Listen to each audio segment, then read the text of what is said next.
मेरे सभी दगड़ियों को प्रणाम, बड़ों को पहलाग और छोटों को ढेर सारा प्यार। मैं हूं शिखा सुंद्रियाल और आपका स्वागत है मेरे YouTube चैनल पर। मैं आ चुकी हूं अपने गांव सिलसू। जिन लोगों ने ये नाम पहली बार सुना है सिलसू, मैं बता दूं कि सिलसू एक छोटा सा गांव है जिला पौड़ी गढ़वाल में, जो कि उत्तराखंड में है। जैसा कि आप मेरी पिछली वीडियो में देख चुके होंगे कि मैं अपने हस्बैंड नीरज देशवाल के साथ अपने नए घर, अपने गांव में रहने के लिए आई हूँ। कुछ दिन बिताने आई हूँ और गांव का जीवन अनुभव करने आई हूँ। सच कहूँ तो शुरुआत में हम थोड़ा सा संकोच में थे, थोड़ा असमंजस में थे कि क्या वापस दिल्ली जाकर होली मनाएं या यहीं रहे। फिर हमने सोचा कि जब गांव का जीवन अनुभव करने आए हैं तो यहाँ एक उत्सव का अनुभव करना भी बनता है ना। सिलसू एक आइसोलेटेड सा गांव है, मतलब यहाँ छोटी सी छोटी चीज के लिए जो सबसे नजदीकी एक दुकान है, जो छोटी सी मार्केट है, वो भी 6 किलोमीटर नीचे व्यास चट्टी में है, या जिसे व्यास घाट भी कहते हैं। पर क्योंकि अब हमने अपना दिल बना लिया था कि हम होली सिलसू में ही मनाएंगे, अपनी पहली पहाड़ी होली, तो हमने कहा चलो फिर थोड़ी तैयारी शुरू करते हैं। अब तैयारी के लिए हमें छोटा मोटा जो भी सामान चाहिए था, वो जो भी मिल सकता था, उसके लिए हमें व्यास चट्टी जाना था। तो शुरू करते हैं अपनी पहाड़ी होली की तैयारी और देखते हैं कैसे मनाते हैं अपनी पहली सिलसू वाली होली, यानी पहाड़ की होली। तो हमने घुमाई स्कूटी और हम चल पड़े व्यास चट्टी की ओर। 6 किलोमीटर का जो ये सफर है ये थोड़ा कठिन है। हालांकि रास्ते से ही गंगा के दर्शन हो जाते हैं, पर ये जो सड़क है 6 किलोमीटर की हमारे गांव से व्यास चट्टी तक की, ये तो बहुत ही कच्ची है, बहुत रिस्की है। तो हम धीरे धीरे से आराम आराम से नीचे उतरे। आधे घंटे के सफर के बाद हम सीधा पहुंचे माँ गंगा के सामने, यानी व्यास घाट। सांस में सांस आई। इस मंत्र मुग्ध कर देने वाले दृश्य के आगे मतलब पूरी तरह से शांत हो गए। रास्ते की पूरी थकान उतारने के बाद हम सीधा पहुंचे व्यास चट्टी की मार्केट।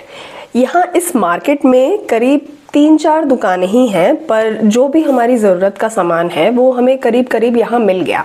जो भी साग सब्जी, फल फ्रूट और घर की छोटी मोटी चीज़ें और जो भी थी वो हमने यहाँ से खरीदी और सीधा वापस हमने अपने घर की ओर रुख किया। स्कूटी हमने क्वाटा सारी में पार्क कर दी, जो कि हमारे गाँव का एक तरह से बेस है और यहाँ से सड़क शुरू होती है। स्विगी, ब्लिंकिट, जोमेटो ऐसी कोई भी सुविधा गाँव में उपलब्ध नहीं है दोस्तों, जाहिर सी बात है।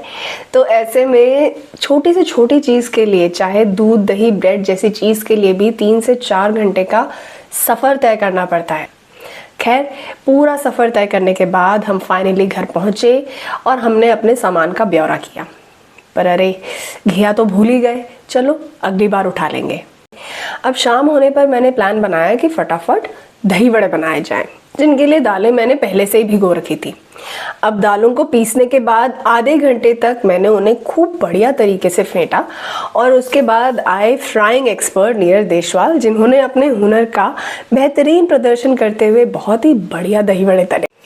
अब रात को करीब 9:30 बजे हमने एक छोटी सी होलिका दहन करी और इसके साथ हमने होली के त्योहार का शुभारंभ किया। अगले दिन होली की हमने जोर शोर से शुरुआत करी। तरह तरह के पकवान बनाए, पकोड़े, पापड़, दही वड़े, गुजिया और पता नहीं क्या क्या।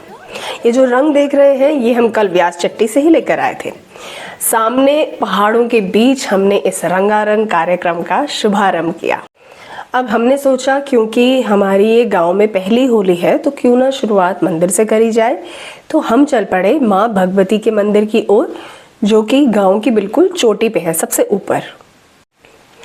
पर रास्ते में लगा मुझे एक ज़बरदस्त कांटा और बहुत ही खूनम खून हो गया, बहुत ज़्यादा दर्द हो रहा था।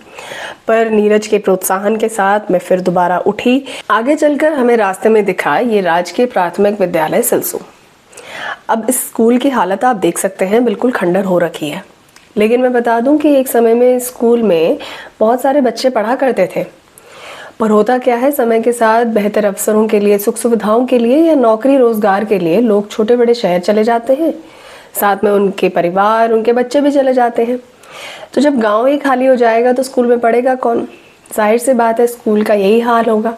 खरपतवार हो गए हैं, पूरे खंडर हो गया है। खैर, अगर मैं इस खिड़की में बैठती ना इस क्लास में, तो मेरा तो ध्यान नज़ारों में ही खोया रहता, क्लास में तो क्या ही लगता। अब थोड़ा सा और आगे आकर हम आखिर मंदिर पहुंच गए। माँ भगवती के मंदिर में हमने प्रवेश किया और अंदर आते ही एक अलग सा अनुभव हुआ। पता है, गांव के जो मंदिर होते हैं, खासकर पहाड़ी गांव के जो छोटे छोटे मंदिर होते हैं, वहां की ऊर्जा ही कुछ अलग होती है। यहाँ पे एकदम अपना अपने आप मन शांत हो जाता है, ध्यान लगता है और एक अलग सी आस्था आती है, नहीं? माँ भगवती को नमन किया, जो भी छोटा मोटा प्रसाद बनाया था वो चढ़ाया, माँ को रंग लगाया, सभी देवी देवताओं को रंग लगाया और इसी के साथ हमारे गांव की पहली होली का शुभारंभ हुआ। ये जो मंदिर है ये गांव की चोटी पे है, तो यहाँ से जो पूरे गांव का और पहाड़ों का जो दृश्य है वो देखते ही बनता है। बल्कि ये एक तरीके से सनसेट पॉइंट है और यहाँ से जो सूर्यास्त है और सूर्योदय है वो बहुत ही बढ़िया दिखता है। और उसके बाद हम चल पड़े अपनी होली खेलने के लिए। सबसे पहले अपने नए घर के आगे मैंने रंग उड़ाया और फिर धीरे धीरे करके हम गांव में नीचे उतरे। एक एक करके हर घर में गए, सबके साथ हमने होली खेली, बातचीत करी, नाचे गाए, खूब मस्ती करी। फिर हम चले एक और ताऊजी ताई जी के घर और बीच में हम और भी घरों में गए थे, पर हम वहां पे वीडियो बनाना भूल गए थे। पर यहाँ आए तो देखा एक और ताई जी आ रखी हैं, तो हमने सबके साथ होली खेली। बहुत जबरदस्त होली नहीं खेली, शहरों वाली, दिल्ली वाली, पर छोटी मोटी होली सही। पर देखो, जैसे ही ये बुजुर्ग महिलाएं अपने सीने से लगा लेती है ना, सच बताऊं, आप किसी भी उम्र के हो, आपको एक छोटे से बच्चे के जैसा ही अनुभव होता है। आपको लगता है छोटे से बच्चे हो गए हैं जिनको कोई माँ अपने गले लगा रही है ना? और बिना नाच गाने की भी कोई होली होती है?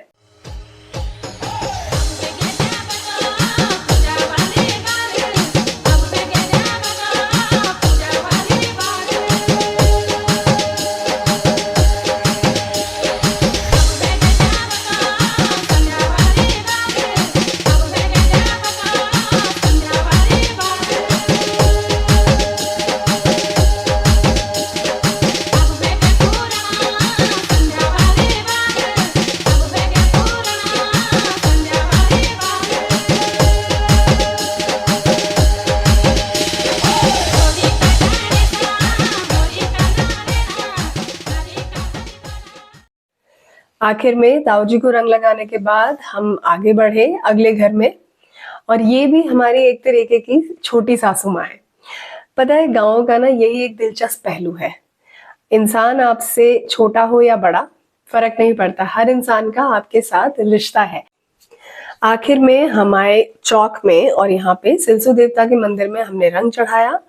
ये गांव का सबसे बड़ा मंदिर है, बल्कि हमारे गांव का जो सबसे बड़ा महोत्सव है बिगोद, जो कि आने वाला है 12-13 अप्रैल को, उसमें आपको ये मंदिर बार बार दिखाई देगा। और मैंने फटाफट से मंदिर की एक परिक्रमा करी और हमारी सिलसु वाली होली, हमारी पहाड़ी होली का हमने समापन किया। एक और ताऊ जी के घर बैठ के उनके साथ बातें करी, चाय पी और खूब मस्ती करी। और इसी के साथ हमारा दिन पूरा होता है। रात के करीब 7:30-8 बज चुके हैं और आज बहुत मजा आया। सच कहूं तो जितनी अपेक्षा थी, जितनी एक्सपेक्टेशन थी, उससे बहुत ज्यादा मजा आया।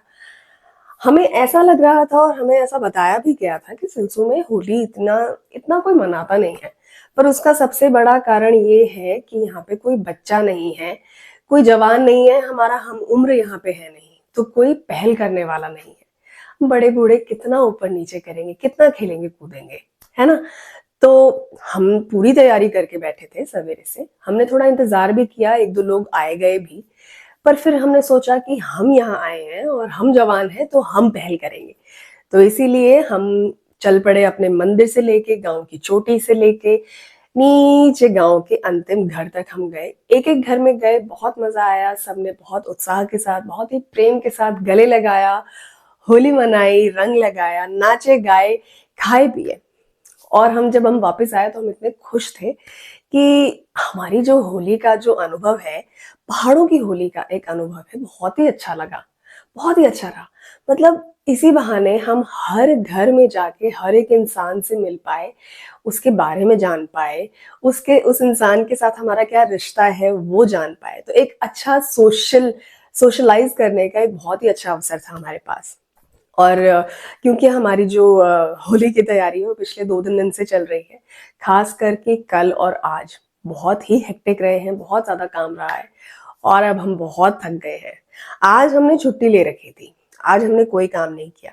सवेरे पकवान बनाए, खाए पिए, खिलाया पिलाया, होली खेली, नाचे गाए, बहुत मस्ती करी। अब हम थक गए हैं, रात के 7:30-8 बज चुके हैं। अब हम साधारण सा कोई खाना खाएंगे और एक अच्छी सी मूवी देखने का हमारा एक प्लान बन रहा है। तो अब मैं आपसे मिलूंगी अगली वीडियो में। तब तक आप स्वस्थ रहें, सुखी रहें और संतुष्ट रहें। धन्यवाद। जय श्री राम।